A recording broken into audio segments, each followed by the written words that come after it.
Today is Tuesday, March 14th. Our gospel is according to St. Matthew.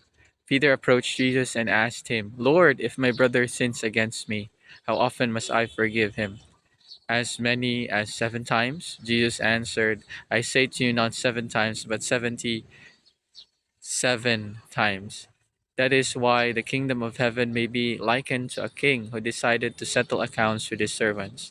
When he began to when he began the accounting, a debtor was brought before him who owed him a huge amount. Since he had no way of paying it back, his master ordered him to be sold along with his wife, his children, and all his property in payment of the debt. At that the servant fell down, did him homage, and said, Be patient with me, I will pay you back in full.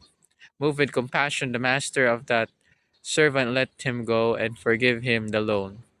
When that servant had left, he found one of his fellow servants who owed him a much smaller amount. He seized him and started to choke him, demanding, Pay back what you owe. Falling to his knees, his fellow servant begged him, Be patient with me, and I will pay you back. But he refused. Instead, he put him in prison until he paid back the debt. Now, when his fellow servants saw what had happened, they were deeply disturbed and went to their master and reported the whole affair. His master summoned him and said to him, You wicked servant, I forgive you your entire debt because you begged me to. Should you not have had pity on your fellow servants as I had pity on you? Then, in anger, his master handed him over to the torturers until he should pay back the whole debt.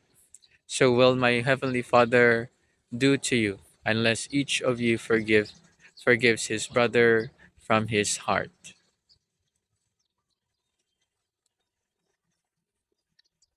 Isaac the Cyrene, 7th century monk near Mosul. Should you not have dealt mercifully with your fellow servant as I dealt with you?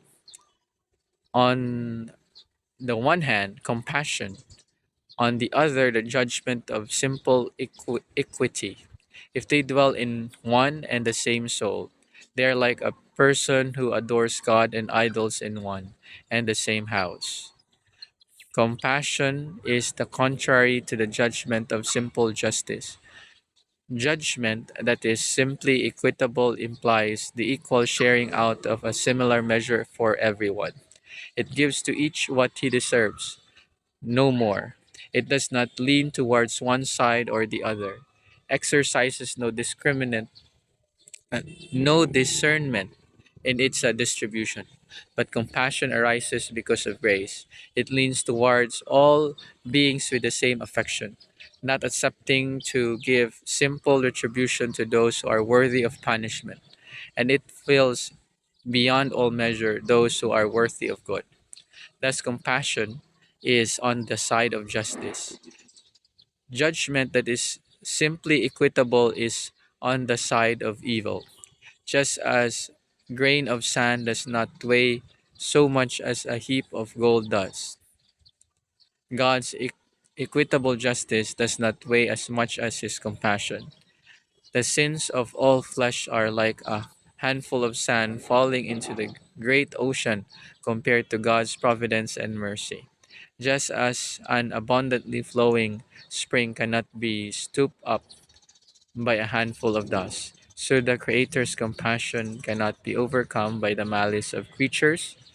The person who remains resentful while praying is like a person who sows in the sea and hopes to gather in a harvest.